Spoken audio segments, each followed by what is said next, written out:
Les Jeux Olympiques et Paralympiques arrivent très prochainement. On sait bien que forcément Amélie Oudéa-Castéra est extrêmement prise par cette préoccupation et c'est bien normal. Est-ce que justement la question se pose par rapport à l'éducation nationale ? Combien de temps va-t-elle y consacrer ? Je vous fais réagir à la réaction de Sophie Vénétité, qui est secrétaire générale du syndicat enseignant SNES-FSU et qui parle de mépris pour les enseignants et dénonce l'arrivée, je cite, d'une ministre à mi-temps. Réaction ? Alors, ça on verra.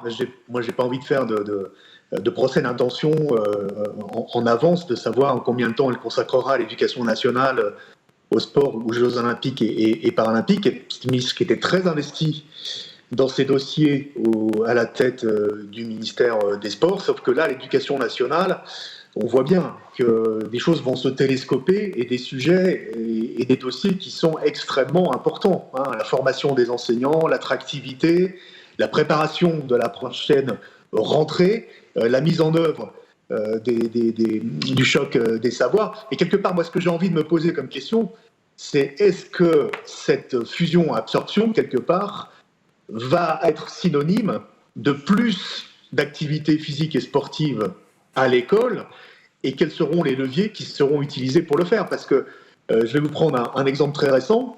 Gabriel Attal, quand il a fait sa conférence de presse sur les chocs de savoir, le choc de savoir, eh bien, il n'a pas eu un seul mot pour l'éducation physique et sportive, alors que je considère que c'est une matière, une discipline enseignée par les professeurs d'éducation physique et sportive, mais aussi par les professeurs du premier degré, qui est fondamentale, et qui est aussi fondamentale que savoir lire, écrire, compter, à mon sens.